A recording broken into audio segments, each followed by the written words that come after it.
I was early that time. That's all I did right. it early. Tried to, still failed. No, we're good. Blowing it. Hey, hi, hello. Hello. Welcome to the Rotating Tap Podcast. Hi. I'm Corey David. I'm Steve Vanderblue. And we drove all the way up to Boulder today. A little bit of a field trip. Actually, I mean, is this still technically Boulder?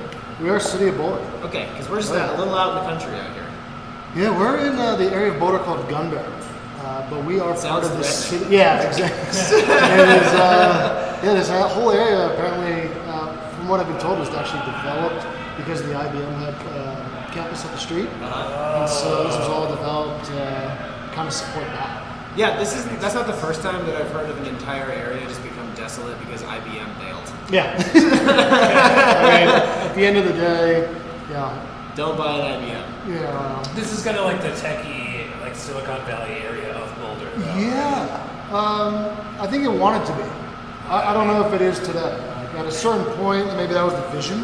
Sure. But now I feel like everybody's probably closer to the town. I think, like, look at what Google is, right? Well, it's more chic. It's cool. Yeah, Gotta be in it's a hot high-rise, spot, baby. right? Yeah, yeah. Who wants to have their address? You gotta start the They're all next Twitter in a Colorado. high-rise that you can't afford. Yeah. Anyway, we are at Finkel Garf Brewing Company with Dan. Dan, say hello. Tell us what you do here. Hey there, my name is Dan Garfinkel. I'm one of the co-founders of Finkel Garf, and I do just about everything. Yeah. Nice. I wear many hats. I got that vibe from like the emails and just you running around today. Just like got like a billion things going on. Yeah, the wearer of many hats. I mean, it's kind of what you have to, right? What's your least favorite hat, janitor?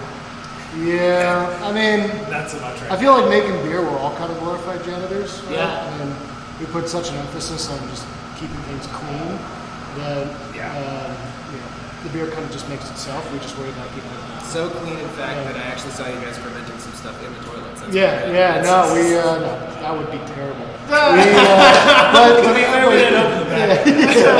no, to actually, tank in the least back. favorite job would be it's definitely cleaning the bathrooms. That's the worst job anywhere. It's the worst job ever, and you got to do it, and we want to keep the bathrooms clean, obviously. Of course. It's not fun, but we actually really do stress the cleanliness of back of house and making sure, first step in making good beer, really good beer, is to make sure everything's clean. Yeah. So that's what we do, and then obviously we put a lot of time and energy, and the fun part is coming up with new ideas and figuring out how we're going to make it and what we're going to do that's different or unique, and playing with different fruits and grains and yeast that will make our beers, I think, even better than they are. Right? Yeah, of course, it's constant improvement, which you need a clean system to do. Exactly. Like, we're just gonna throw a bunch of shit against the wall, and then, we'll get to cleaning this thing up Yeah. later. Exactly. We don't drink Exactly. this. It's a sour stout now. Yeah, right. just- Well, I mean, shit, that would be. I'm just saying, I've seen so many breweries that do shit like that, where Yeah. they all of a sudden you'll see something on their board that's sour that shouldn't be. Right, Like, oh, that's right. somebody got screwed up. Yeah, who made a mistake there? But then that's. But it could taste awesome. I know, that's the thing, It that's could open subjective up too, the door right? to like something really cool. Because sometimes those sour flavors will get into a beer that in other styles you put it there on purpose, so then why now is it a problem, especially with people expanding boundaries of what beer should be technically. Oh, yeah, I right? mean, Like, that, all right, well, that boundary, I mean, I wouldn't even necessarily call it a boundary these days. I would call the idea of beer as like guidelines. yeah. And that's the cool thing about what the business and the industry that we're in, and those of us in the beer world, is that you're working within inside this kind of like malleable framework, and you can play however you want. Yeah. I mean, like, for us, that's like a big thing. Every one of our cans actually says play with beer. And all right, so I do want to get into this a little bit. We can get into We'll it. get into two things because I love the logo, and so I got to figure what's the deal with the name Finkel and Garf. So my last name is Garfinkel. There's a Garfinkel's in Vail that we have no affiliation with whatsoever. Yeah. Is it a brewery or a restaurant? It's a bar Have you restaurant. tried to chase them out of town? No, they were here first. Do you want us to chase them out of town? I mean, it's just like somebody's got to take care of things, right? Do you have a Garfinkel bomber that we can turn into a Molotov cocktail? Hit this on the way out of town. There you go. So they were there, and we, just kind of were like, what can we do as far as a name? And trying to come up with names in the beer world these days is crazy, right? Yeah. Do you guys even have to go through TTB approval at this point, or is this stuff phase out so fast that the government doesn't even notice? Yeah, so it depends on what we're doing. Yeah. We don't use what they call fanciful names in the naming of our beers, so we usually say what it is. Just Some say beers, what it is, yeah. So that we don't necessarily need to get approval, but it's not the TTB or cola that's going after us for the name of the beer. It's really just you don't want to step on other breweries' toes, right? Sure. If they came out of the beer with that name, you don't want to do it. So in that regard, we kind of keep it simple. But as far as the name of the brewery goes, like I said, my last name's Garf Finkel. Flipped it on its head and Finkel and Garf. My dad and I started it in 2014. His nickname growing up was Finkel, mine's been Garf. And we just kind of ran with it, right? I actually give my mom the credit. She came up with it. It obviously conjures up like a Simon and Garfunkel. Yeah, we get Simon and Garfunkel, we get Finkel, Ray Finkel. It's just. It does sound kind of whimsical and a little Mother Goosey, like a fairy tale kind of Absolutely. thing. And part the tales of Finkel and Garf. Right, it's true. And part of it honestly was like looking at when we opened originally and we got this thing going. It was about bringing a little bit of that whimsy, irreverence, just kind of having a good time to the beer world, which what was that now, almost 7 years ago when we were really more than that. Coming up with this, it was like beer can be really fun. Yeah. And it just seemed like it was a little too serious. And so that was where we kind of. So you're like, let's start a comedy podcast. Yeah, right. Exactly, right. And so that's where. Well, with the logo and stuff, like there's toys in the logo. So is this brewery pro children or anti children? Pro adult children. I would say we are pro adult children. So the toys at the beginning, it's funny you bring them up because I was actually just talking to my dad about the toys last night. So in coming up with the whole brand and what we stood for, there was something that we had to acknowledge from kind of like my family's past is that my parents, when I was growing up, were in the toy business. And so I grew up with the toys you see in the crest, and there are things that I was always, myself and my siblings, we were always encouraged to play and explore, and that's cool. That was just something that kind of reigned true with what part of the toy business? Yeah, they were a retailer. They sold classic toys. Yeah, Christmas elves making. Yeah, it was me as a child. We like Buddy the Elf. Right, Buddy the Elf. He started a brewery. Actually, as American as a fucking gets. We sell beer and like spaghetti with maple syrup on it. Yeah, that's the next collab beer. Right. So we got this cool slushy sour. That's spaghetti. Elf 2.0. But yeah, we basically that was something that was always just part of like our family, and so we put together this crest of images, and there's a big wheel, there's a tin robot, wind-up car, Jack in the Box, and frisbee. Yeah, I love it. And then we kind of wanted them to stand for something because, like, what's just images? So the big wheel was a go places. The tin robot was stay curious, or is stay curious. Wind-up car, let it go. Jack in the Box, surprise yourself. And then the frisbee has kind of become play often, as I say, and it just says it on every can. And I think for me, and I would say maybe that was a good time to introduce Connor. Yeah. Well, I was just saying for me and the rest of the team, and I was like, Connor's sitting here next to me. Yeah, Connor, say hello. So Connor, introduce yourself. Say hello, tell us what you do here. I am the head brewer here. I've been here for almost 5 years, 4.5 years officially. I started as a volunteer and was doing my undergrad at CU and was working across the street, kept coming in for beers after work, and one day the taproom manager at the time was like, hey, do you want to work for beer? And as a college student, I was like, hell yeah, sign me up. Sounds perfect. Kept the fridge stocked. I would come home with a case every week, and it was the best thing ever. And 2 months later, quit my job and was like, I'm doing beer. And His fortunately, parents were none too pleased. yeah, Yeah. that was a rough phone call with my mom saying, hey, I just spent 4 years in college, but we're gonna make beer now. What were you supposed to? What were you supposed to? I did marketing and entrepreneurship. I was working at a marketing agency. Hated it. Are you Classic still kind of. getting paid in beer?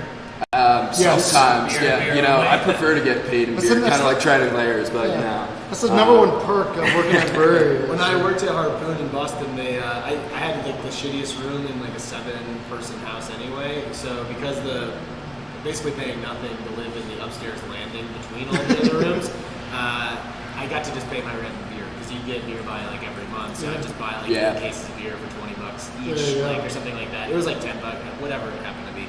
And there was just mountains of it like at our place in Boston because it was When you the live same in reason.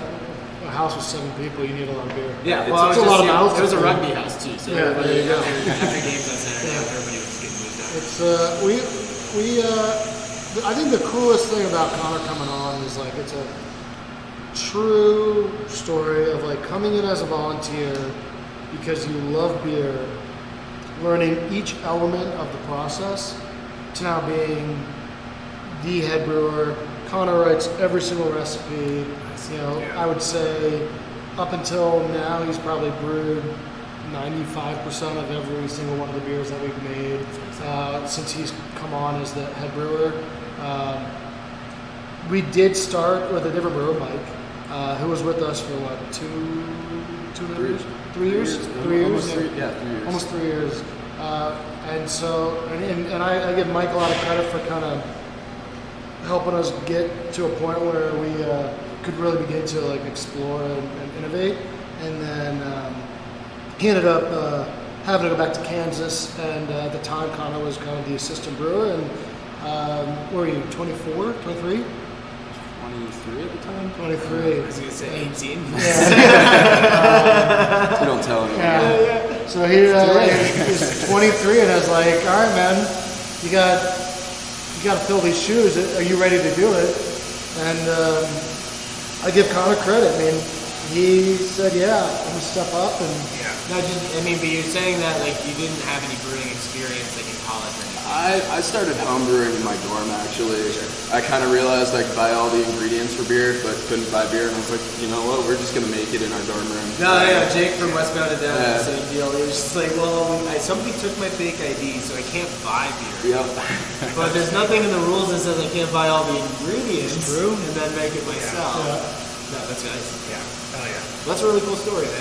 And Yeah, it's been fun. just to mention, Connor was not here for the entire time. We did not shut him from speaking the first 10 minutes. yes, Uh, yes. I also, We just Spoke finished. when you're spoken to. Well, we just finished a spinning a beer we're going to be putting out here really soon. It's a hazy IPA that we aged on fresh Ugandan vanilla beans with this company we collaborated with called The Sweetest Bean, and it's called Vanilla Custard, and it's gonna be killer. Is that the name of the beer, Vanilla Custard? Vanilla Custard. I Yeah. do like the fact that you guys are very to the point with the beer names, Yeah. especially because so many breweries now, like some of their titles are poems, Yeah. novels. essentially. going to the supermarket and finding a cat on the way. Now you own a cat. Yeah. Ale. Yeah, ale. And you But still it's don't know what delicious. kind of beer it is. Yeah. It says, I mean, there's no description on there. Your that's- guys' poems are short and sweet. This Yeah. poem- I'd like to get to call this poem Oatmeal Stout. Yeah. Well, I mean, at the end of the day, like, I remember drinking all kinds of stuff when I used to live back east, and I'd always wonder what the hell it was. And so when we were doing this, it's like, if I like a beer and it's called, I bought a cat on the way to the supermarket, like, I don't know what that is. So when I go out somewhere and they say, well, what beer do you like? What do you like to drink? And you say, oh, I bought a cat on the way to the supermarket. The bartender, the waiter, or waitress is never. cool. But people think you're People cool think because you you're did real buy that cool. cat. What's that cat's Like, name? I want to hang out with that guy. Yeah. So yeah, we just stuck with like, let's keep it simple. Tell you what you're drinking. That way you know, and if you like it, you can go find it again. Where'd you live on the East Coast? So I grew up outside DC in Northern Virginia. I guess short and sweet. Yeah, grew up there. Went to school in Indiana. Went back east in the DC area again for about a year, and then moved up to New York. Yeah, because who are the big beer influences in the Well, at the time when I was there really wasn't. Yeah. And I feel like there's a couple that have really made waves since. But honestly, I've never had their beer. Yeah, it's not a hotbed for craft beer activity. Yeah. Back east, I mean, my go-to is Yingling. Ah, yes! Here we go. God damn it, I hate Yingling Really? so much. Yeah, it's like a reoccurring thing that happens on the show. I really? fucking hate Yingling. Does everybody say Yingling? No, it's just No. that like you love it, and I just Yeah. can't stand it. Passionately against Yingling. Really? Yeah. First of all, I'm anti-amber because it's the worst beer style on the planet. And then second of all, I just hate how much nostalgia people have for it. Because anytime I try it, it's just like a buttery mess. Yeah. Like it's just not good. That's And fair. All right. It's just more fun to hate on it than it is to be like, yeah, it's okay. Yeah. All right. Well, fine. So aside from that, No, you can stick with it. You don't have to hate it because of me. That was like Coward. You don't have the go-to beer. You know, was the England when you're out and about. But if you're gonna sit down and enjoy beer, I mean, I drank Trogue, 6 Point. Yeah, and Victory was in that neck of the woods. and honestly, when I was in New York, I drank a lot of Brooklyn Brewery. Yeah. It's easy to go to. And that was just Brooklyn Lager was just like easy. I mean, it's kind of crazy how the New York City beer scene in particular took so long to develop. For how big that city is, how many creative people are there, how much warehouse space is there, it's kind of wild that I know it's popping off right now with people like Freeze and other half. and- There's always been a lot of weird rules in New York, though, that maybe like prevented that. I mean, I don't know. maybe. I mean, I also think. I mean, in honor, you can probably say it. Connor, where are you from? I'm from New Jersey. Okay, so you Yeah. get it too. He gets it. Yeah, I grew up on 6 Point Victory. Actually, what inspired me to like really start brewing was when I was 18. My brother brought home like one of the first cans of Julius from Treehouse since he was going to school up there. And I remember it was like Christmas break, and I was just sitting on the couch and I cracked it. I was like, smelt it and just sat there. What the hell is this? And it was the first beer that just blew me away. And at that point, I came out here a year later, and there's nothing out here like that at the time. And I think that's actually what drove me to start brewing is like, why can't anything else taste like that? And it made me curious and made me want to dive in. And I was like, wait, this is actually really cool. I remember talking to Dean at Treehouse about that one Yeah. time, and he was just like, yeah, we just got sick of driving tail farms today. Sounds about right. We don't want to drive any further. Even the New Jersey beer scene now is kind of blowing up as well. You've got Magnify and Kane kind of making waves out there. And Yeah, I've a lot heard of those sour guys, breweries. but Jersey was another one that was just Yeah. like, it seemed so vacant for so long. I think they had weird laws, honestly, since like growing up, my town had 0 breweries, like nothing. You could get, Coors Light and What PBR. town? Pittstown, New Jersey, like Yeah. Midwest Jersey, middle of nowhere kind of. And all of a sudden, there's 4 breweries in our little county alone, and everywhere around it's popping up. And everyone's trying to, I think, chase some haze, but they're all pretty good. So it's nice to see and nice to go back to. Well, there's now at this point, there's Colorado breweries that are doing it just as well. Oh, yeah. Better than some of those guys like back on the East Coast too. Definitely, I mean, it's cool that it's where it started, but yeah, it just kind of blows my mind sometimes, like how the beer scene here has been developed for some time, right? It might have had a lull or hit a plateau at one point because you can kind of just rest on your laurels. I feel that way about Oregon and Washington a lot of times. 100%. Where I'm like, nothing's gotten a lot better. Like it's just kind of been, it's been good for a long time. But here, I think people really stepped their game up and started doing new innovative styles, new techniques, and then started doing it better than people had started. I agree, and I think with Colorado, we've been spoiled for so long out here with such great breweries, and I think, especially with the Colorado lifestyle, it's why settle? You're always on your feet, you're always outdoors in general, so the innovation and the drive for people is inherently here, and I think that's why you see Colorado pushing the limit now, whereas some of these other classic beer states are kind of a little more hesitant to get into it. But what do you guys think? Most overrated beer town or state? Beer town or state? That's a tough one. I'm gonna say Tampa Bay. I don't think they're known for being a beer town. They've It's got basically some, Cigar City. Florida's They've got a couple others out they consume more beer than any other state. They consume more? Yeah. Yeah, it's Florida. Yeah, what else? It's mostly do Busch something. Light. And Mad Dog. Mad The crazy thing down there is, although those breweries brew stouts year round, 90-degree weather, and they sell like wildfire. It just makes no sense. I'm like, why would you want to do that in 90-degree or 90% humidity? Anytime I see somebody drinking a stout or a porter during the summer, I'm like, you're a psychopath. You had a rough day. Like something happened today. So you're Florida, which I mean, I'm just like when I think of like big beer states. I'm gonna change it to Chicago. Okay. I'm gonna say Chicago. I was gonna say Chicago as I well. think Chicago. I was leaning. Well, I think we might be leaning there for the same reasons. For who? As I say, similar reason, but you have some big breweries out there that gobble up. But I don't think of a place I want to go. I think geese don't gobble. Yeah, geese don't gobble. I was like Turkey Island. Yeah. What is that? Yeah, I think at the end of the day, I don't necessarily. There's a lot of breweries in Chicago, but I don't think to myself, that's where I want to go and drink great beer. Yeah, to me, the only maybe I haven't had enough. Half Acre is one of my favorites. Hands down. Everything they do from top to bottom, I really love. But for such a big city, you'd think that there would just be more. Yeah. I think at least on a quality level, because the number of breweries doesn't mean a damn thing. Right. It's true.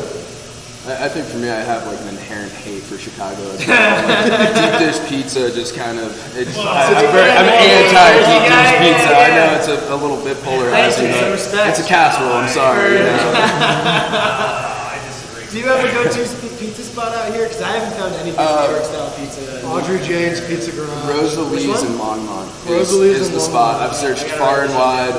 There was a spot up in Dillon, Colorado, but that got shut down for legal Rosalie's reasons. in Longmont are awesome. Turns out when you put crack on the pizza, you can't do that. Yeah, you can't do that, unfortunately. Rosalie's might be. I don't understand their business, honestly. Kudos to them, but they're like, it's like they're a hype brewery almost. They have like a 40-minute wait for a pizza pie. Wow. You can't call them and just pick it up. They're like, yeah, what window do you want to pick it up in? We have 7, 8 p.m. and you can order one pizza today. We might get like, to you today. Yeah.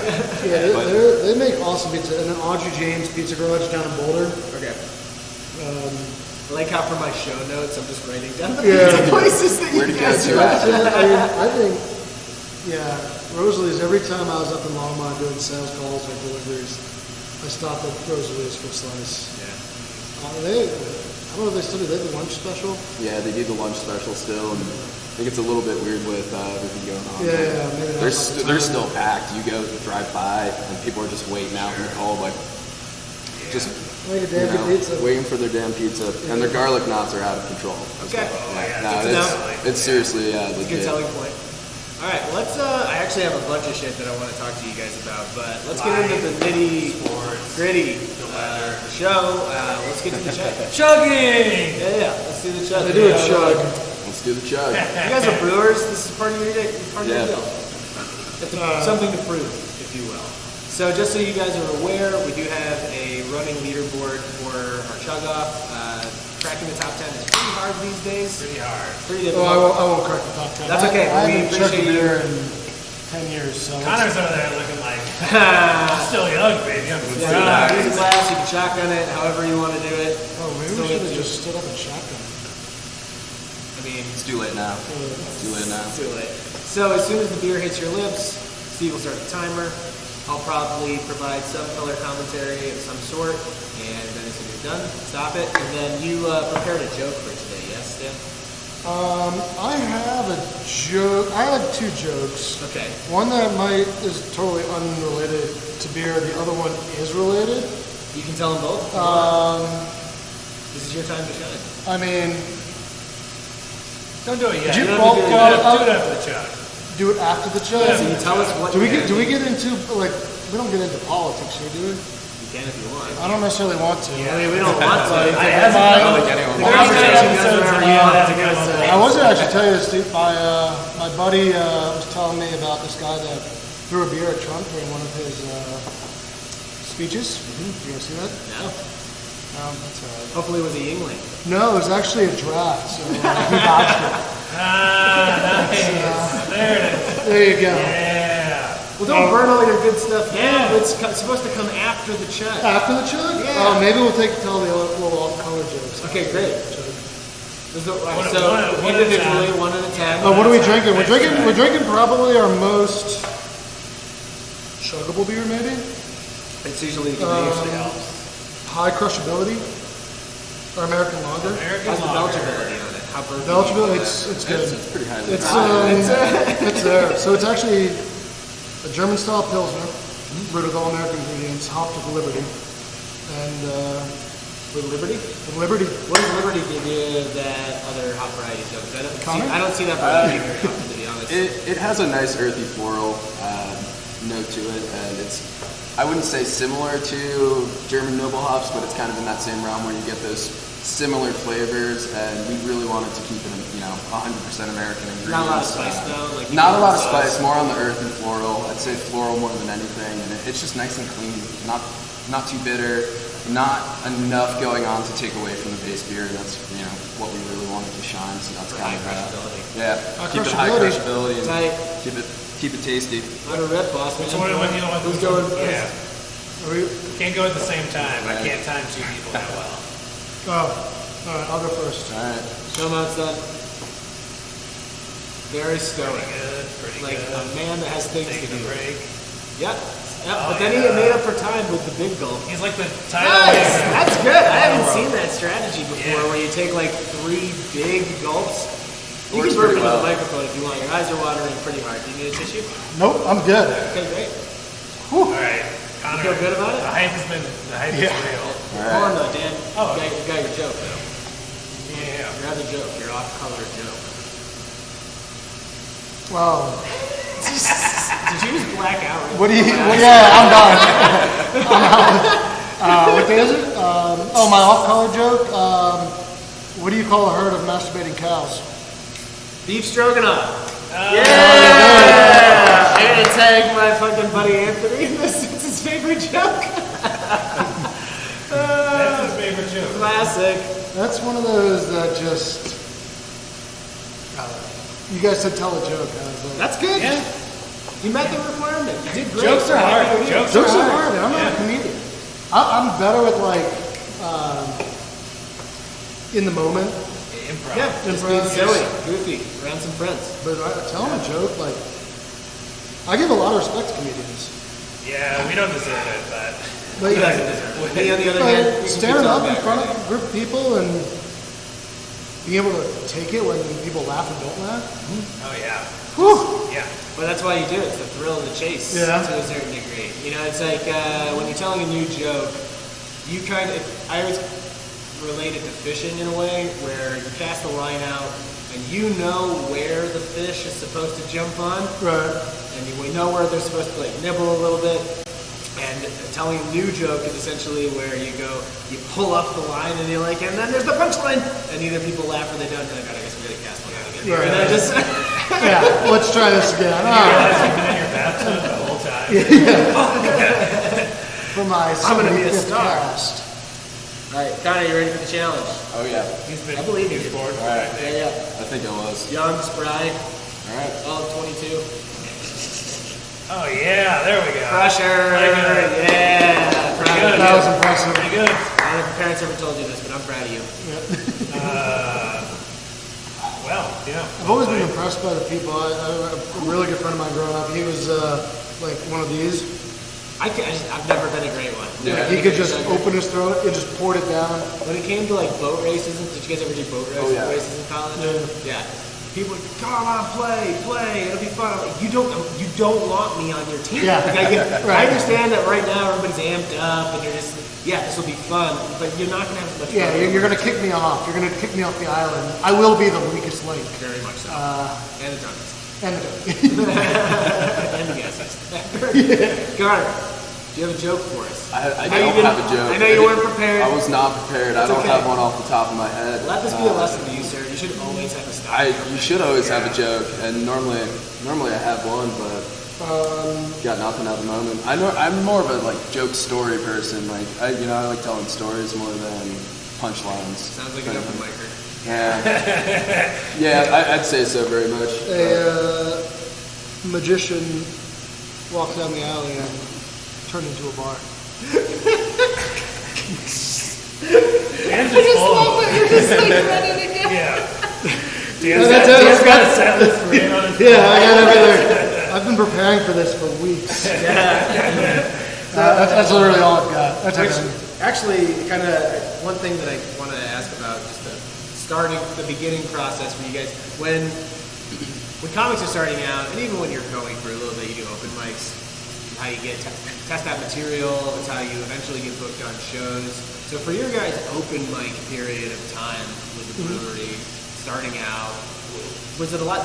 Did you ever feel like you had a lot of yes people hanging out around you that were like, "Yo, this is a great idea," or did you know that? It sounds like your parents supported it. And Yeah, so I guess you kind of wondering like the idea of a brewery, if that was the yes part, or like the beers you were making. yeah, like so even right before you came out, you guys might be brewing some stuff that were like, "Hey, we think we should start a brewery," and then that transition period from like getting things going to actually starting to. I mean, when I was before this, I worked at Venmo in New York. Okay. And we had sold the company, and I was kind of figuring out what I was gonna do next. So that was kind of the impetus for like, well, not necessarily. I'd say the impetus for all this was more of a conversation my dad and I had about the beer industry, and we were visiting a lot of breweries, and they'd like come out to visit because my parents live here in Colorado too. And so I think the yes people was definitely when I go back to New York and they're like, "Hey, I'm gonna move to Colorado and start a brewery." People are like, "What? Like, why? A, what do you know about beer? And B, like, why would you go to Colorado? You live in New York, you know?" And so I think I got a little yes and no. Then I moved out here, and I think at the time. I think there were more people just kind of like wondering how my dad and I were going to pull this off. Yeah. Right? Like, you guys are going to open a brewery. Yeah, I mean, I would say yeah, I'm well versed in beer. I drank a lot of beer. Over the years, right? I mean, the requirement at this point. 10,000 hours. Yeah, That's right. Malcolm Gladwell said that's all I needed to do. I can guarantee I drank 10,000 hours of beer. Yeah, so I think we kind of got going, and then we started seeing like a lot of like really cool supporters, and people that almost kind of, I don't want to say blindly supported us, but maybe they just liked what we were doing, and maybe it's kind of like they like, you know, as a comment, maybe they like your name or your style, your vibe, or whatever, right? And maybe your jokes are 7 out of 10s. Mine's just my voice. Yours is your That's voice, the right? only thing. People just like your voice. So Yeah. maybe people just liked our voice. And so we got that. But I would say the cool thing about beer is like, if these people like it, and you can keep improving on what you're doing. Yeah. And I would say even the beers we make all the time here, we are always making improvements. So like, yeah, it's good to have those yes people because they, give you like a little reason for being. And if you can make small tweaks every time, Just like then a joke. it just gets better and better. And so you need those yes people. Yeah. A joke works the same way. It's the same process, essentially. Like, there's so many parallels between comedy and beer, which is a lot of the reason we do this. Yeah. But like the way that you have a good product and a good joke, works every time people love it, they drink it. Right. Doesn't mean you can't make it a little bit better here and there. Exactly. Yeah, you're just looking for a place to add a tag or a new joke or something. There's one of my kind of hallmark stories / bits or whatever is about the time I got caught smoking weed in high school, and I've worked on that joke for 2.5 years, basically, and it's a 6-minute story now. Oh wow.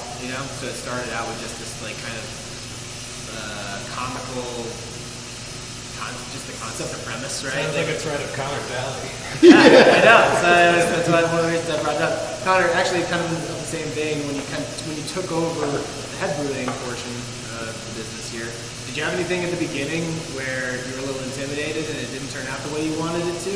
I wouldn't say intimidated. I'd say anxious and stressed more than everything, since you want to be a perfectionist and you want to keep pushing the limit, and then you make something and you think it's going to turn out one way, it doesn't, and you get a little upset with yourself. It's like maybe like missing a joke. You wake up at 2 a.m. like, shit, why did I say that right then? It's the same thing with beer. Why did I fuck that English mile?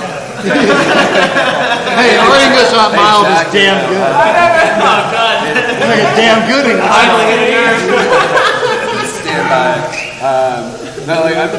No no joke, last night I actually woke up at 4 a.m. because we're packaging this one hazy IPA today, and for whatever reason my brain at 4 a.m. was like, it's clear, and I woke up like, you know, what the hell just happened? And I'm like, wait a minute, no, go back to sleep, and you know, it's ready to go and perfect. But it's actually, for a while when I first took over, I was so critical on myself. I would like go home and drink a beer, and like next thing I'd know, it'd be an hour later, and be like, shit, I'm working again, because I'd start dissecting it over and over. You know, what can I do to make this better? And how can we? Yep, pretty much you stare off into space, like, what can I do? And I think, you know, over time that's gotten a lot. You know, that's subsided a lot, and it's still there, and I think it's important to have it still there, because if it's not, you know, are you really? It also helps when you don't read the Yelp reviews. Yeah, reading reviews can be it's important, but then you see the person that's like, you know, great beer, not what I was expecting. 1 star, and you're like, okay. I really hated the sours, but I don't like sours anyway, so 1 star. Why are you drinking my beer? My favorite that I've ever read was, we did this sour IPA with blackberry, boysenberry, and blueberry, if I'm not mistaken. It was about a year ago, and we got this one review of this guy. He gave us a terrible rating. I can't remember what it was, but his comment was, why the fuck is this purple? If I wanted to eat sweet tarts, I would have just bought the candy. And I'm sitting there like, mission accomplished. Like that, you know, that's what we were going for. We wanted that beer to taste like candy. And, you know, it's funny, you know, beer reviews are pretty polarizing. Everyone's palates are, you know, different. And what's important is not all of them suck. You know, if you make a beer and everything's 1 stars, you should probably say, you know, maybe we should not do that again. Yeah. But well, at least we're having fun. Yeah, exactly. That's true. At the end of the day, as long as, I mean, we're having a good time. But I mean, so many breweries existed for a long time that just made shit product, but there was like the local watering hole. Yep. And I can't get behind, right? Like, you can't just continue to make inferior product and never want to make improvements.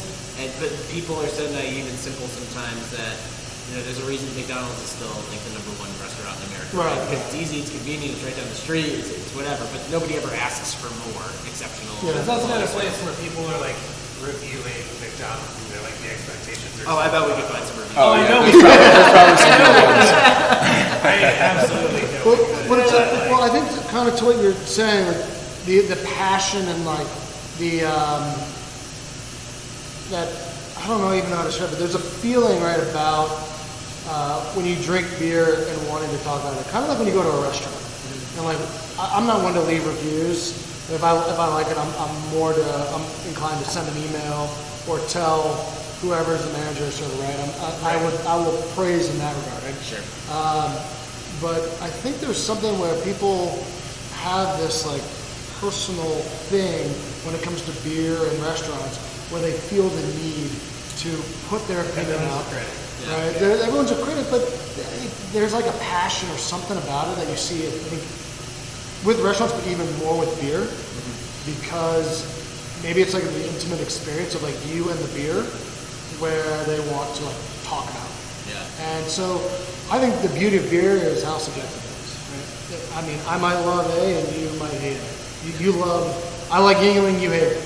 So, you know what? But that's cool. But we can both sit down and have a beer, right? Like at the end of the day, we're sitting down having a beer, enjoying ourselves, and I can drink something I like, and you can drink something you like, and it doesn't really matter. We're having a good time. Comedy's the same in the regard that I think the reason that people do that with beer is because it's always been the every man's and every woman's drink, right? Where it's fairly low, you can get something that's fairly low cost, slow drinking, so it stimulates conversation. You're not just ripping shots, although beer shots are a very popular thing out here too. But it's easily accessible, so people they feel a connection to it because there's so many breweries right down the street, and they can just go grab a pint and hang out with their friends, right? Comedy's the same way. And you get the people that have been there forever and never done anything new. I was gonna say everybody thinks they're a comic. Because they've been funny at least once in their life. So there's a nonstop onslaught of people that are, hey, you should use this joke. I have a running thing in my phone about stuff people tell me I should use in my skit. you know, even though it's not a fucking skit. So it's Right, but they're not leaving you Yelp reviews, so that's all they have. Well, that's the. Oh man, what if we created a Yelp for comics? Well, that's the thing. Is like I can.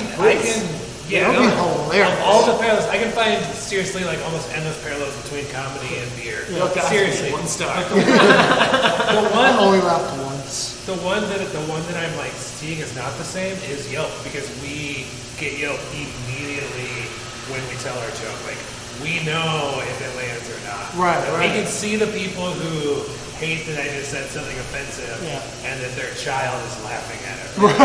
She's usually walking out of the room. Yeah. Yeah. That's also the hard Get that part, right? immediate Like, feedback. how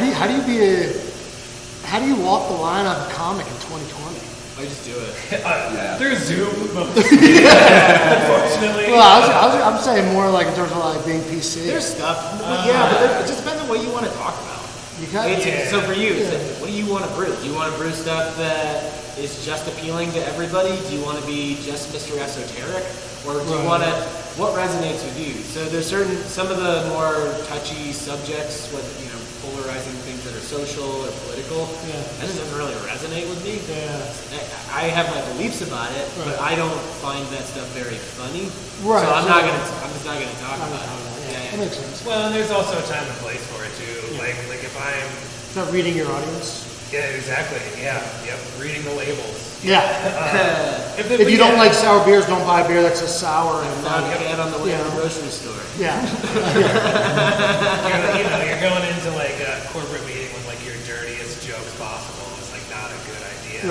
Right. But if you're like in the right spot, you can say political jokes and people will love it. But if you're like in the wrong spot and you say like the opposing views, they might kill you. Yeah. So, But would you agree with, and let's see if this parallel exists, the more esoteric you make something, or the more risk you take potentially, you're also opening yourself up as a brewer to more criticism because you didn't do it right? 100%. Yeah, Or do you feel that way with just styles in general? I think well, go ahead, Connor. You go first. I think it's the more you kind of go out there, the more people have a perceived expectation of what they want. So, you know, if you say a beer is, you know, sour Skittle marshmallows or something like that, and it doesn't taste like sour Skittle marshmallows, you know, people are gonna come at you for that immediately. And, you know, the thing with beer, and maybe, you know, there's a cross to comedy is, you know, you try something and it works, but it doesn't work exactly how you want it, but the way that it works is unique in itself. And I think, you know, the second you start going super esoteric, or the second you start going way out there, people have this perceived expectation. So, like, you know, I think a good example actually is our pecan pie stout that we just did. And we put pie on it. We used every ingredient for a chocolate pecan pie. We put about 60 pounds of pecans in it, and pecans are pretty subtle in beer. And, you know, everyone it's getting great reviews, but you see people saying, I expected more pie, and, you know, it's like one of those things where it's like, well, we didn't want to create diabetes. I'm pretty firmly against creating diabetes in a can. Like there's a lot of that. It's overly sweet. You drink one, you get a hangover, and we kind of walk that line of, you know, let's emulate something but retain the quality of beer. And sometimes you put a name on it, and all of a sudden people expect pie, and it's like, no, this is beer at the end of the day. It's just, you know.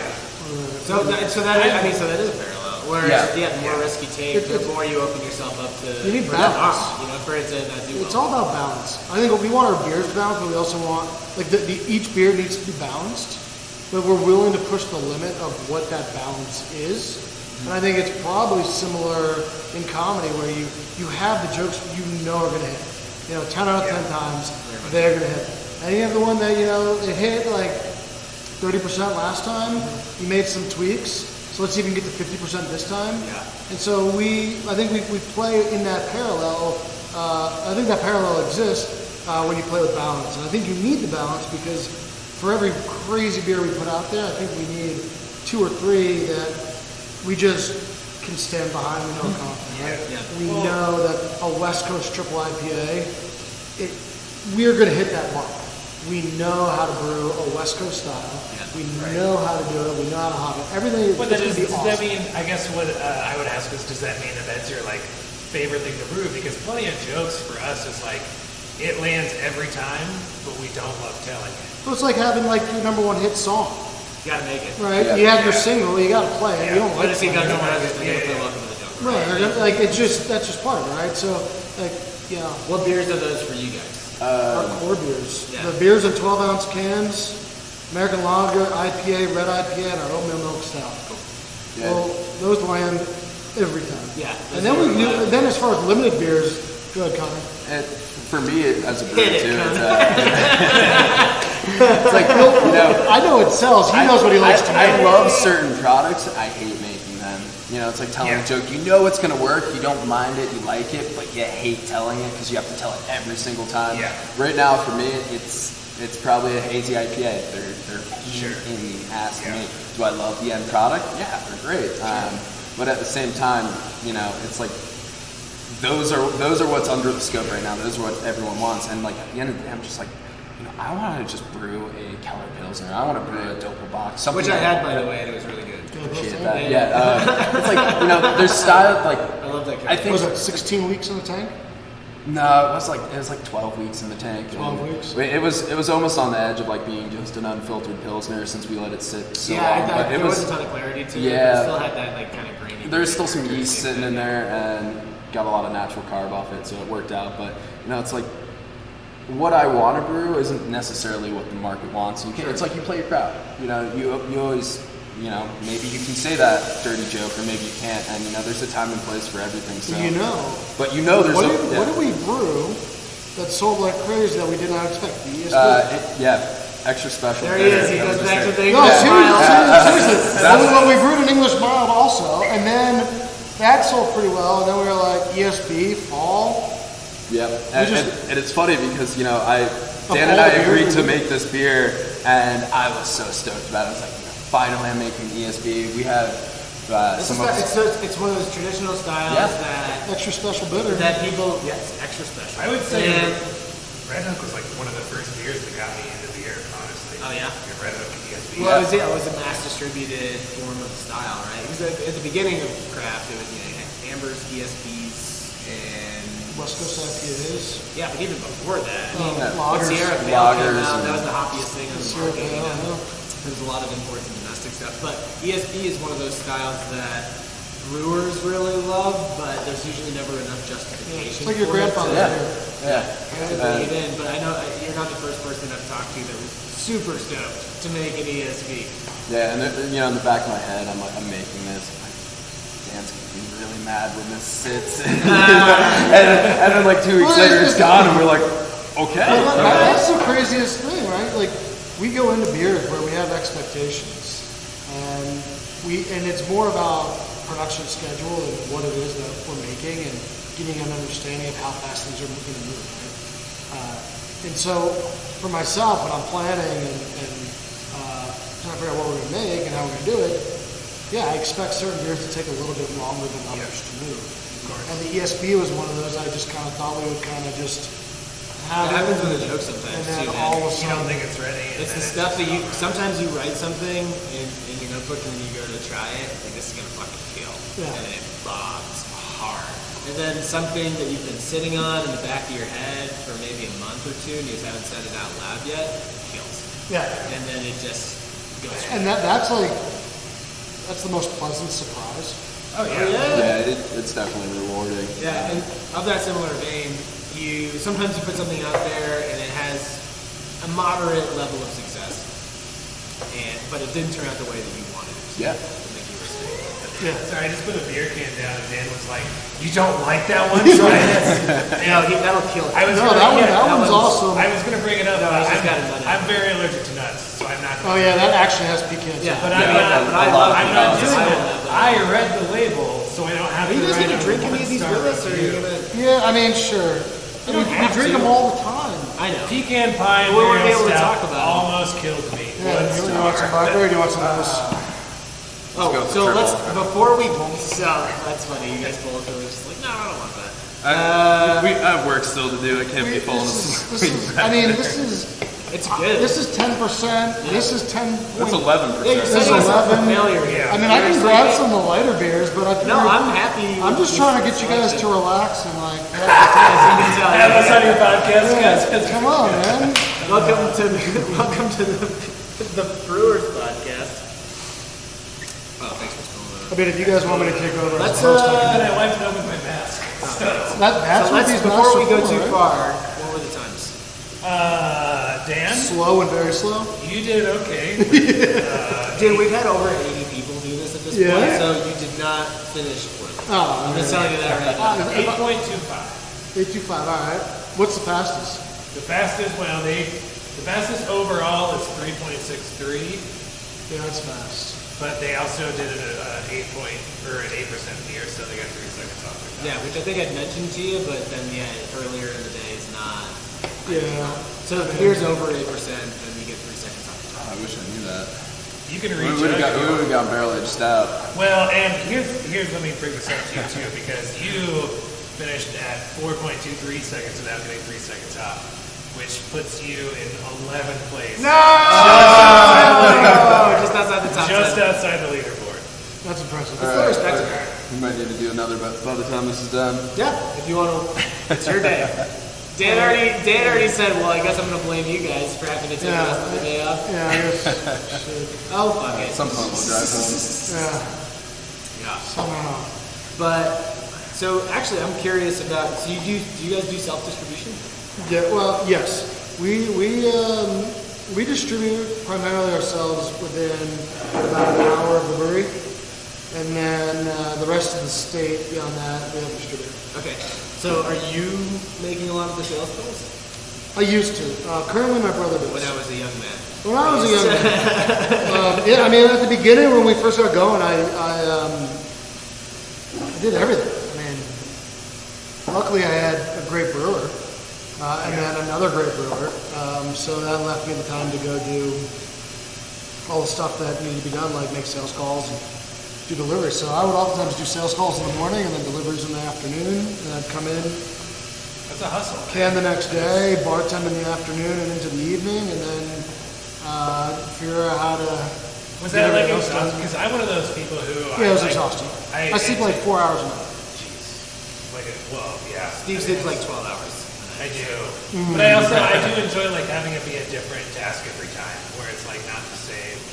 Yeah, I mean, every day was a new day, and I kind of got into my routine and figured out how to do it. But at the end of the day, like, I wanted to do it. You know what I mean? Like, it wasn't something where I worked and I was like, shit. I If gotta you go do to what work. you love, you never work a day in your Well, life. I mean, they say that, but like, I think it's should be exhausting. I think it's like if you want to do it, you will.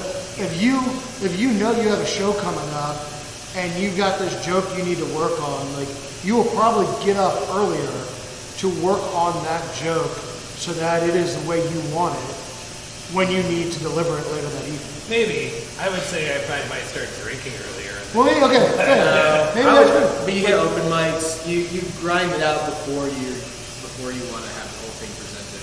Right. Yeah. So you put the extra work. You put in the extra work, right? And for me, my whole thing was like, I needed to get to the point, I needed to get the sales up, I needed to get the deliveries figured out, I needed to get all that to a point where I could hire somebody and train them to do what I wanted and do it well, so that I could have the time to do other things that were maybe lacking, right? Right. So, you bust your ass, you go 150 miles an hour. I think it's probably for everybody that's ever started a brewery, right? Or any business for that matter. You go until you finally have enough coming in that you can afford to pay somebody to, take over some of the stuff. And oftentimes, my goal is like, I'll be the first to admit I'm not a brewer. Do I know enough about beer and how to brew it to be dangerous? Yes. But I know. Mr. Dangerous. But I know at the end of the day, like Connor is and always will be a better brewer than I am. Yeah. So I want him to do that because A, he loves it, and B, like, it's not my place. We can sit there and talk about beers and conceptualize. I think that's how we get to like a lot of the beers that you have in front of you. And we conceptualize and come up with these ideas. But at the end of the day, like, I know he's got the skill set to do it. And when he says should we do X or Y, and I say, well, look, you know better than me. Like, I'm going to let you make the decision, and I support whatever direction you want to go. because at the end of the day. So with he's something the like blackberry pineapple malt shake, All right. blackberry pineapple You want me and to give vanilla. should I just Is explain this what something malt that you shake guys wanted to make, or is this something that you made because it's what people are So looking the cool thing about that beer is it is a shake style beer with no lactose. for? Yeah, which I like. So, I mean, like that's the it's cool not cloying factor. at all. You don't get that like kind of sticky Yeah. kind of chalk or late I don't know syrup. Yeah, all that shit. They get where the texture's too much. Yeah, we tried to kind of thread the needle on what is a milkshake and what is not a milkshake with that, and I think the whole idea kind of originated from, I don't really love lactose in beers, and it makes a lot of people sick. Dan's brother can't drink a full one of those, or else you're not going to see him for a day because of the lactose. And we kind of sat there and we're like, you can emulate that. It's just residual sugar. And then maybe we use a little more vanilla than other people to kind of beef up that shakiness. But it's one of those things where we kind of, especially with the flavors, like we don't really care what the market wants with the flavors on that one, because anyone can make a peach malt shake, or milkshake. Anyone can do cherry, strawberry, normal flavors. What I kind of like to do is look at flavors that no one expects and make them work. So the blackberry pineapple malt shake actually originated from a blackberry pineapple smash cocktail. It's a great cocktail if you've never had it, and that's actually where a lot of flavor combinations come from. Is the mixed drink world and the culinary world, where you're looking at these flavors and you're like, this shouldn't work on paper. Do you like tiki drinks by chance? I do like tiki drinks. Yeah, I'm noticing that a lot more with a lot of brewers, especially if they are getting into like fruited sours and slushy sours and all this kind of shit. That people are taking a lot of inspiration from cocktails and tiki drinks when they're making this. Yeah, and I don't drink them much, to be honest. I'm more of like whiskey straight type of person, but you also have to go to certain places. Yeah, and I think a lot of the fruits we use too are inspired by my experience with traveling and eating fruits that maybe people don't get, like the soursop Karuba that you're holding right there. No one knows what the hell Karuba is. It's actually Nobody knows what it means. It's an invasive fruit. So it's quote unquote banana passion fruit. It's not a mix between the two. It's a passion fruit that looks like a banana. It's super popular down in Colombia and South America, but it's actually an invasive fruit. So it's decimating I believe Australia right now. It's a gentrifying fruit. Yeah, but the flavor is really unique, and we used it for the first time, was a year and a half ago now, on a guava Karuba malt shake. And I actually hadn't used that fruit yet.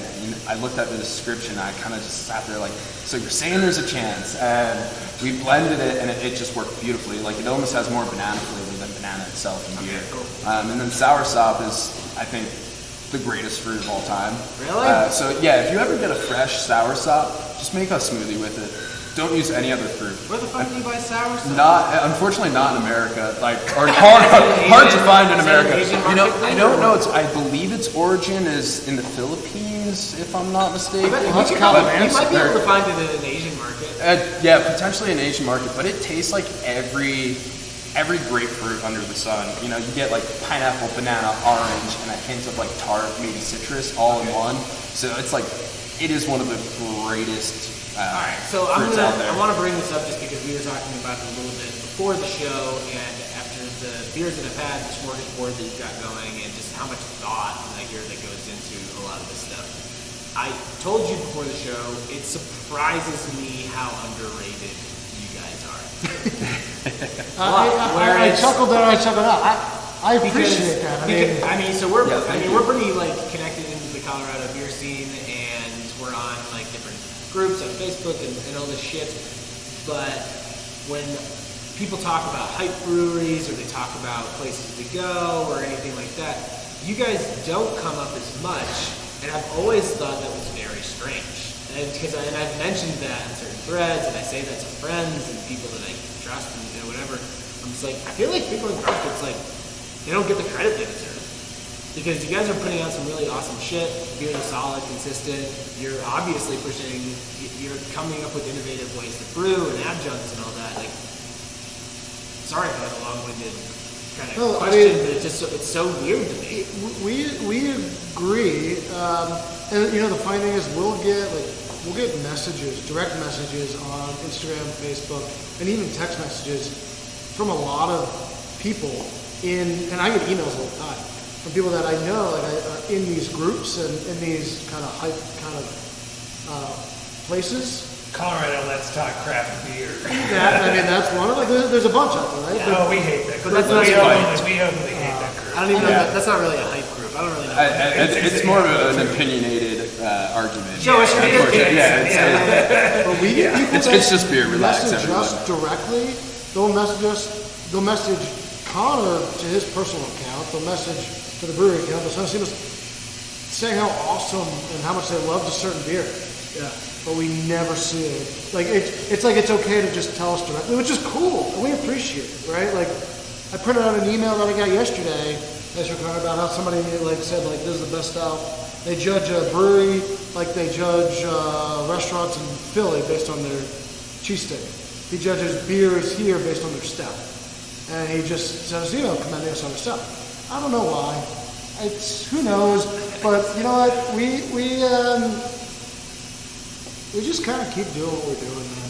Yeah. Are you guys good with that, or do you want? Are you bitter about the fact that you I don't think that we're or anything? bitter about it. I think we wonder what it is that makes it so-called hype worthy. I don't really know. I think that's a tough nut to crack, and I think that at the end of the day, we're going to keep making great beer. That's what we're setting out to do. That's what we are doing. And, the emails we get, the direct messages, the text messages, when people love the stuff, that makes it all worth it. Right. Do you think there's a point where you're like, we're just going to keep working hard and hopefully we prove you all wrong? Yeah. You can be successful without being hype. Of course. Those two things don't And have to be. our view is we're going to just keep trying to make our beers better and better and better. There's a lot of really good breweries that aren't hype breweries. Right. And I think what you're trying to say basically is we are one of those that we're a really good brewery and maybe we don't get the hype attention. But look, man, we wouldn't have all these beers out there if they didn't sell, right? You're looking at a dozen beers sitting on the table? Yeah, totally. And so there's people that like it, and maybe the people that really like our stuff just aren't in those groups, which is very possible. Sure. I don't know. I mean, Colorado, let's talk crap. Has 1,000 members. Yeah. I don't know. Like I said, we try not to read reviews. We try not to read Untapped reviews, right? We want to keep an eye and make sure there's not I'll be the first to admit we have put beers out there where we have made canning mistakes, or we've had issues. The beginning of a run or the tail end of a run where we pull a little trube through. I apologize right now to anybody that's got a beer. I know, for example, one of the beers we did was our blueberry malt shake. I think we had some settling out at the bottom of the tank, and when we dumped the trube, maybe we didn't get all of it, and so some of it ended up in cans. So it's just And like monster. Or what? it's some people would call them flavor crystals. We've seen that, but at the end of the day, it's just a little dropout. Sure. Again, and it's not pretty, and I'm sorry. But that's also But part it of also- that's not something you make all the time, right? It's not something, no, we've done it, we've brewed it twice. Right. But seeing that tells us, okay, let's make it better. You can't ask a brewery you can't continually ask people to come out with new shit and then not be willing to accept the fact that they might not nail Sometimes it we the miss first the time, mark. right? Yeah, absolutely. And we're okay with that. I think that the hardest part, if we're just gonna kind of be if I'm gonna be real honest right now, is it's one thing if you have a bad experience and you email me and we talk about it, and I will do everything I can to make it right. I have driven very far to bring people a fresh six-pack, refund them, do them whatever I can, invite people to the tap room, take care of them, make sure they have a great time and be as welcoming and appreciative of their support as possible. So that's one route. The other route is you can post a picture and drag a brewery through the mud over a less than stellar experience without just going to the brewery directly. And I don't think people realize the amount of harm that does to a brewery when I could see doing that if the brewery did something to maybe offend you or do something like you sent the email in and the response was like an FU, like our beer is perfect, screw you, like whatever. But that's not like I think any reasonable person wouldn't respond to it, right? Yeah. So I think rather than venting and shaming, shame posting. Yeah. Like why not give? It's the only way some people feel important, Yeah, I just don't think people sucks, realize but- the harm that does. Like it has a direct impact on the business, and we're all here doing. We all come to work today. We're a small team. We come to work today, every day to do the best we can. I mean, that is why we do the Yelp reviews, though, is because people find it cathartic because it's a stupid thing that exists. I think we all hate Yelp. I think most people hate Yelp. And Yelp is almost like it's like a counterculture of people that are into it. Like, And it's just reviews in general. Untapped's worse than Yelp. Untapped is like a graveyard of bullshit that just gravitates towards people's most basic fucking beer desires, where they just want things that are really sweet. And There's also no penalty, right? When you're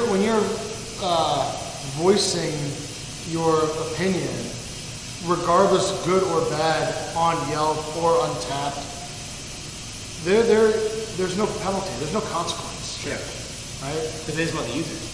Well, not even that, but like the person who's saying this, that's typing out the review. Totally. No, but I'm saying they Untapped doesn't give a shit. Untapped doesn't because they give a just shit. want they want more users. Yeah, they just want eyeballs. But like those people, I guarantee you that are posting that aren't going to come in here and stop by the bar and be like, "Hey, look, I need to talk to you about this beer," because that would take. Because they also don't know what they're talking about. Like, what is it? Like, that's part of it too. Is that like it's a full access system, right? Oh, Where we have everybody, and we'll get into that a little bit. But and maybe we should.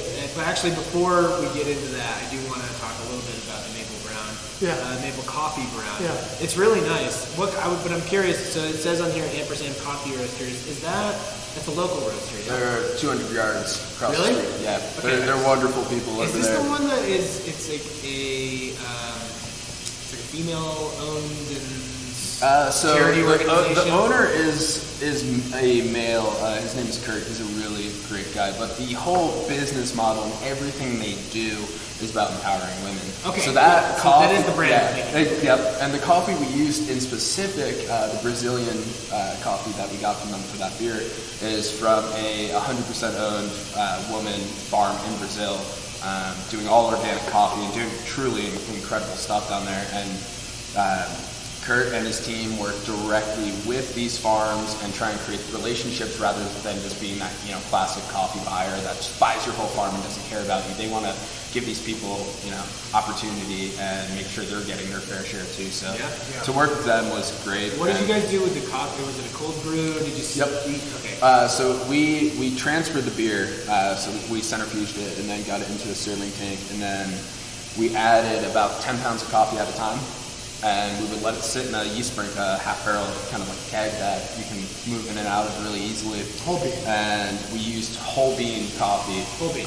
So whole bean instead of ground, so you reduce the amount of capsaicin, like spiciness that comes from the bean, and you don't overpower it as easily. And I wouldn't mind a little more maple characteristics. maple is hard. the most elusive flavor in beer. It is incredibly hard to actually keep that flavor. It's Is it because the syrup just doesn't suspend at all, so it doesn't? It's just the fermentability of it. So you can add it during fermentation, during boil, or post. And post, you're at risking potentially having exploding cans. So you kind of want to do it earlier on, and it's so tough to keep. It's tough. I get it for sure. I can taste it. Oh, I know it's there. It's Yeah, there. yeah, I'm not saying it's not there. It's not like eating pancakes. Yeah. No, that's kind of what I'm like. It's close. It's close to that. I do kind of wish that I had started with this though. Like it's a very good morning beer. Oh yeah, It's that's a pretty breakfast early beer still. champion. Yeah, that's definitely how I would want to start it. Yeah. On a brown ale, you're getting more sweetness than other styles. Yep. Anyway, to begin with, you get that obvious coffee roast, which is nice and pleasant. So yeah, when the maple it's there, just personally, I'm just like, it's a great beer either way. Have you ever sweetened your coffee with maple syrup? Yeah. Man, It comes through more. And I it think kind of reminds me of that, right? Like, unless you're trying to drink sugar, Sure. right? Like it's a subtle sweetener. Oh, totally. So, but I do. We both talked sure you- about it. We yeah. drank it. We were like, wow. And there is a shitload of maple in it. It was really interesting to see too, you know, like from start to finish, you know, before it started fermenting, you taste it, you're like, oh, that's overly maple. And as it started chewing away on that sugar, you started seeing less and less and less. Sure. But because we saw it start to finish, I think Dan and I specifically will pick out the maple a little more because we know where we started and where we ended. But you know, I think if you know it's supposed to be in there, then you're like, yeah, I guess I can see that. Yeah. Right? Because you put maple in the packaging, like, yeah, I get the maple, but I don't know if I'd necessarily have been able to discern that if it It's wasn't. tough. But Yeah. but it just adds to some of the But you know what? We put maple in it. We very easily could just make a maple coffee brown. But there's a lot of maple syrup in that beer. Yeah. Like That's what I'm saying. Buckets of That maple sucks syrup. that like, yeah, you guys go through all that effort to like put that maple in there, and then it isn't more prominent. But I don't know. Yeah, I don't know if you can make that happen. How fun was that to clean the tank after? it wasn't bad actually. Really? We put it in the hot side during the whirlpool, so it homogenized pretty quickly, and then What about those like fermented out. maple sugar candies? What if you just used a bunch of those? Maybe we try that in the future and I see, don't know. see what I'm just happens. like, you know what I'm talking about? You know, up for like the anything. Canadian We- maple Yeah. leaf, Yeah. Oh, yeah. little maple candies. I mean, if you look at it though, though, like this beer finished out a lot higher than we thought, 8%. Yeah, that's I mean, considering how much For a brown, yeah. we added a lot of maple syrup. That's a lot of sugar. Yeah, my math was bad. So, but hey, you know what? I guarantee you, people will see this on the shelf starting this week, or well, I don't know when this is coming out, but within the next week. within that week or so, right? And they're gonna be looking at it going, "Holy shit, that's the best deal in town." That is a good deal. It's gonna be a six That pack, is like- 8% that coffee is- maple brown for like $13. That's a good deal. That is a beer that I would literally like take up to the mountains and like crack on the ski lift to my Yeah, first first ride. chair. Yeah. First chair. Oh, yeah. I'm going to Totally. Leadville this weekend. I might have to. That is, it really is. Like, I could not imagine a beer more suited for something like that. That's perfect. It's a very soothing beer. Yeah. Yeah, Like, it's like a cup of coffee. Like, yeah, the way you it's described it. very comforting. Like you kind of, it's a little bit of woosah, you know. Yeah. Let's start the day. Well, before we get too deep into this natural conversation, We like should- stuff. We like stuff here. And it's, but- it's basically come up a bunch, so we need to get into it anyway. This is the bad reviews portion of the show, which is very a la Jimmy Kimmel's Mean Tweets. The whole point is for it to be cathartic and basically kind of rant and talk about the same shit that we've been talking about, where we respect people's opinions. But, You guys found these? Oh, yeah. Oh yeah, they're out there. Yeah. No, I didn't know if we were gonna sit here together and scroll through Yelp and see. what we found. No. But for the most part, I always try to find ones that are not mean, but You can just tell when silly. people are just assholes, and you can tell when Yeah. there's some wild Lay it on us. Oh, yeah. You want to go first? Sure. Andrew B, 1 year ago, 3 stars, says, had to knock down a star. Loved the old version of this place with the Duplos and Connects on the table and all the awesome snacks and games. The beer seems like it's improved since I last visited, but I missed the snacks and wide assortment of table games. Where are the fucking snacks, guys? Please consider bringing at least the snacks back. So I'll take the blame for that one. I think I was putting a hole in Dan's wallet because I would forget breakfast and I'd come and be like, oh, goldfish, LaCroix, and I'd probably, I'd have like 5 bags of snacks during the day, and all of a sudden Dan's like, why am I going to Costco 4 times a month? And that was me. I ruined that for everyone. Just So for Connor. Andrew, I'm sorry. I ruined your snacks. At least we found the culprit. You know, It's my Andrew, if you fault. like the snacks, you could come back and eat more snacks. we did it. We did the snack and the pairings and like the Duplo blocks on the table thing at the beginning. It was fun. That's also something you can't do in this day. It just, well, yeah, I mean, COVID times for COVID, sure, there's right? no way, yeah. Well, we decided to kind of revamp what we were doing, not last January, 2 years ago, 2 Januaries ago. And we got rid of all the snacks and that stuff. We got rid of the bullshit, the Duplo blocks. And honestly, it was kind of, I think one of the things that was happening was parents saw it kind of as a playground for kids. Oh. And so as many, like for every review like that, where they want the games and all that stuff. Well, by the way, we still have tons of games around the side there. We just can't have them out right now. Right. But for every one of those reviews, the number of people that come in or have been coming in since, they're like, I never wanted to come here before because of the kids and like the families. Hell yeah. Now I can come in here. I feel like I'm at like a bar where I can sit down, enjoy a beer, have a good conversation, and I don't have kids running around. Our clientele has changed. I wouldn't say for better or worse. I think it's changed, and as we have become, I mean, this is something I was talking to somebody about the other day. We kind of started off with this idea of like lighthearted beer and brewing, and now it's like, well, we're going to take our beer seriously, so you don't have to, you know. And we still have fun with it, and we still have kind of this whimsical thing with our crest and toys and whatnot. But like we make really good beer. Yeah, totally. And we take I'm our drinking beer it. I just opened seriously. this Mosaic APA. It's crazy good, I right? love it. Yeah, it's 100% fantastic. single hop APA. Yeah, it's so good. Very drinkable. So we, I mean, at the end of the day, we got rid of the toys. We got rid of the things that like kind of took away The from kid like. part to beer. me is more of a deterrent than it is a deterrent of quality. You know, if I get it, if somebody feels like, hey, our beers aren't good enough, that we need this to be a family establishment because we're a neighborhood. You're a neighborhood bar that makes their own products. Yeah. Like, and fine if you want to do that. But for me, like, no, if I'm at a bar or I'm at a brewery, I want to be able to just enjoy myself without having to worry about this being a daycare. Yeah. And that's, we kind of are becoming a bit of a daycare. The number of times I've had to ask kids to stop climbing on the tables, to get down off the tables, to, you know, not. And their parents are. And the parents are kind of like, I've yes. never been to a brewery that I personally thought was world class. That was like all about having kids there. Yeah. Well, why? And it's kind of You funny. can, but you still have to. It's the same rules as like as a dog. Yeah. They have to be behaved. Yeah. They can't be biting somebody's ankles. Oh yeah. And we will let dogs in. I mean, A, I have it, but B, like. You got a 2 episodes in a row. We've got a brewery dog. Yeah, Joey she's is very like- cute. I was laughing earlier. I was like, you were being pretty serious, and I was like laughing in the background because Joey came over and was like petting him. Yeah. And he just started like licking the metal on the She loves to lick metal. She She's been loves to doing it lick since she metal. was a puppy. I don't know why. She loves to lick There metal. was But somebody else like, come, dude. Whatever.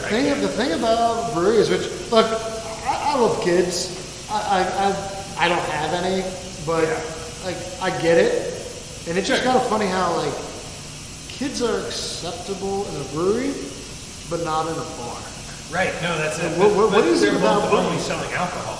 Right. Yeah. Totally. What is the difference? And look, it's cool. Like I'm not saying this because I don't want kids or parents to feel like they can bring their kids here. Like, that's fine. I just don't want it to become a playground. But it is an interesting thing to think about. It's like, what is it about a brewery that sells alcohol and a bar like that sells alcohol? Like they are. Maybe it's Similar. like, I don't know, like I never see kids at distilleries where there's like plenty of distilleries, but I never That's see interesting. kids at those. Maybe it's a hard alcohol thing.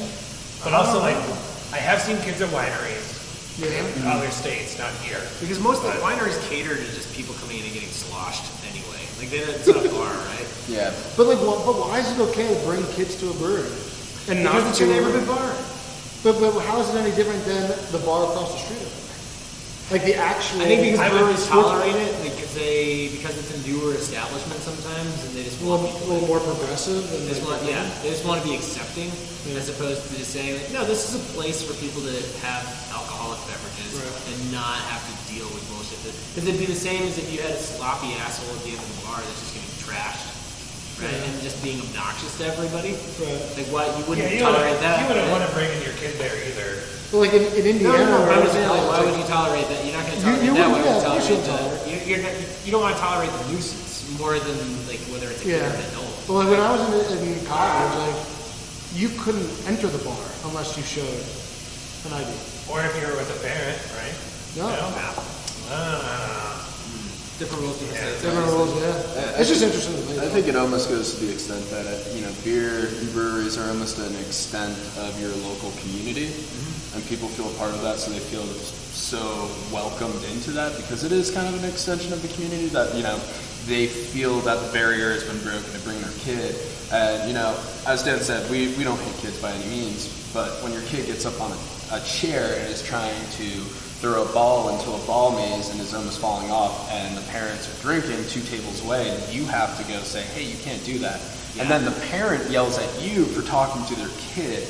That's where it becomes the problem of like, hey, like you can have your kid here, but like, yeah, but I'm not your babysitter. I'm here to sell you some beer. And same rule applies to everything in life, right? Like exactly. Somebody has to ruin it for everyone. Yep. And we understand that your kids are well behaved. It was like when I grew up skateboarding. Yeah.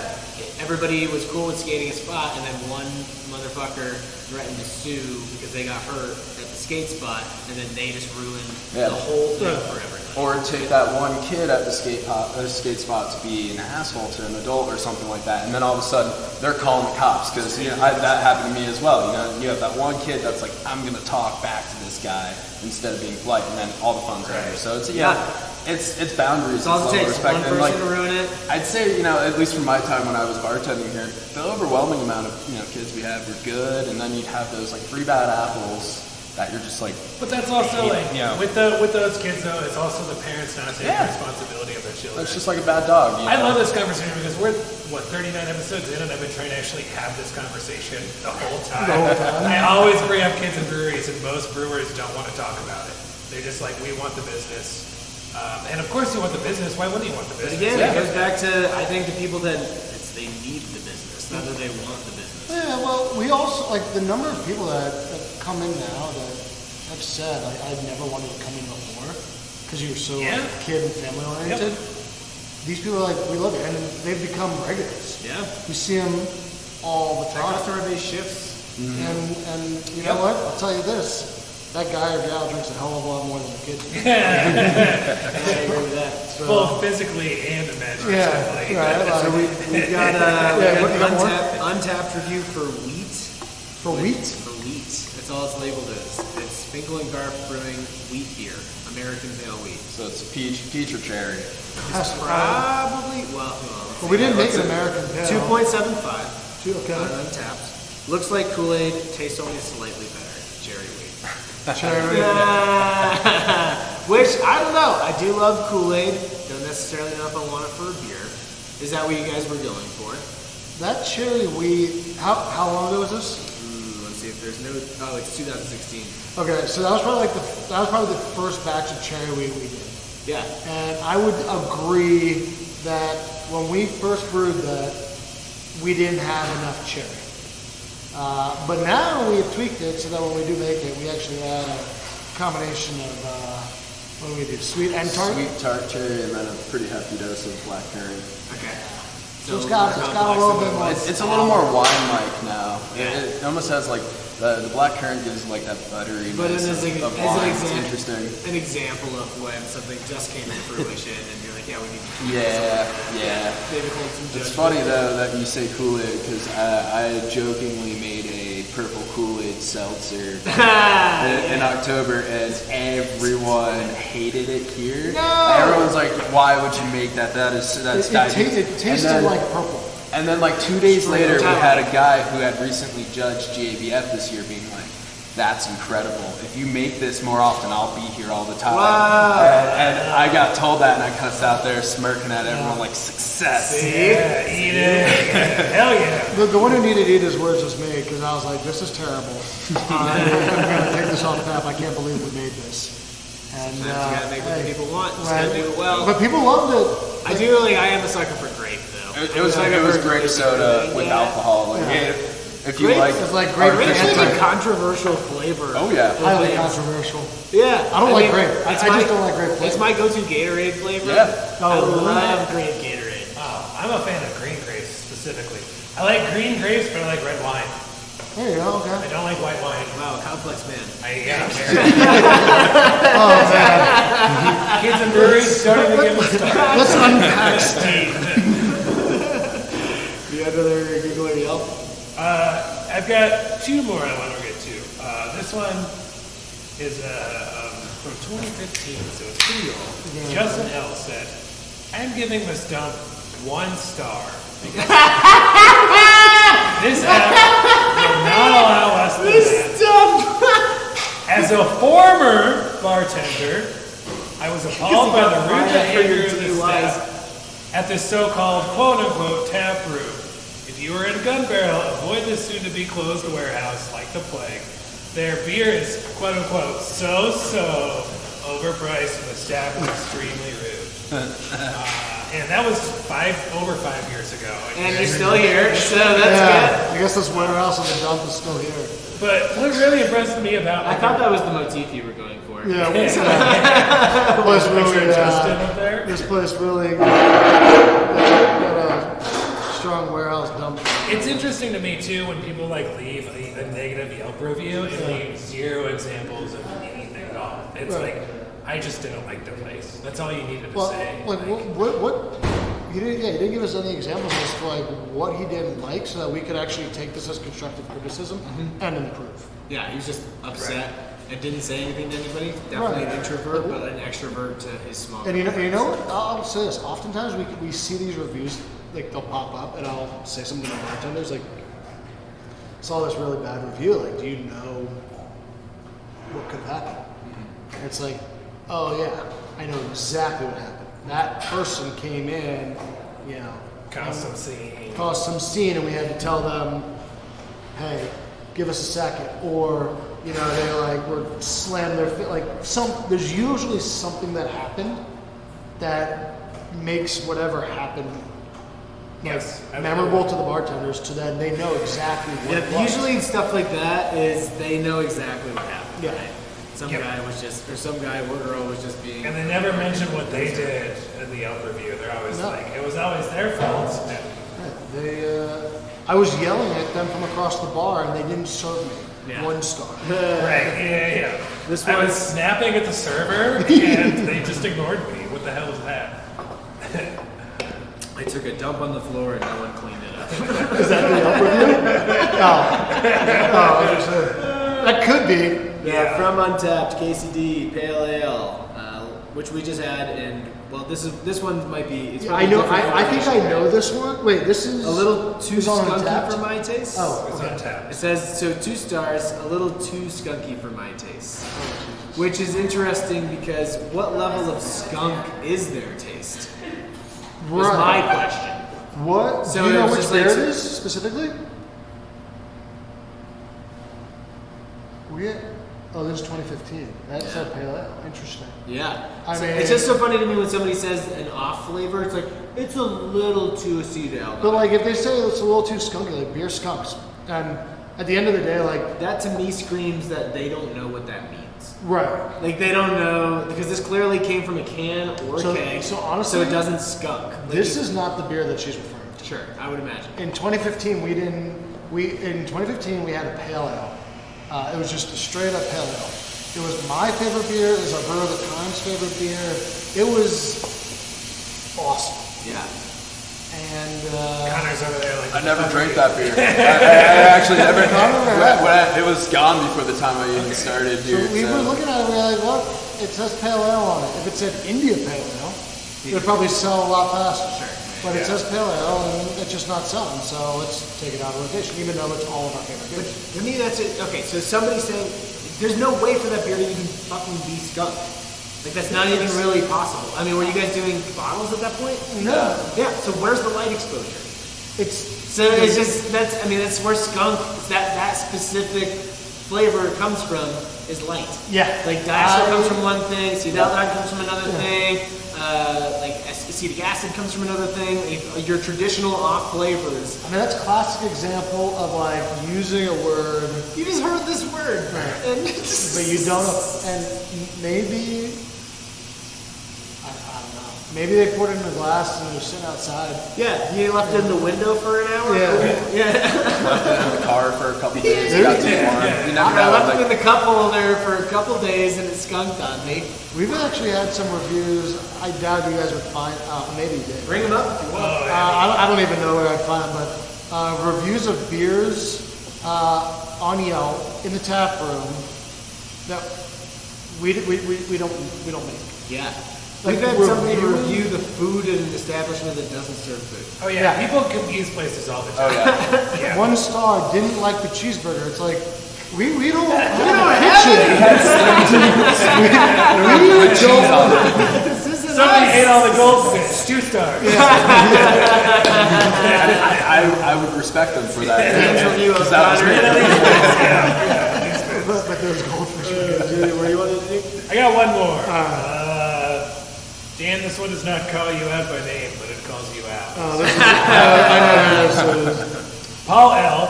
Oh, Paul L. I don't Paul know this L. one. from 2019 says the beer is pretty good. The owner interrupts conversation almost every time I go there, so much so that I avoid the place when possible. Which I've noticed. The bartenders are really friendly though. It's a shame. 2 stars. You know, I don't know if I know who Paul L. is. Yeah. You But- also don't seem like the guy that interrupts people very often. In this kind of thing? You know, and now's the time to Maybe. tell you that. I've been wanting to. But I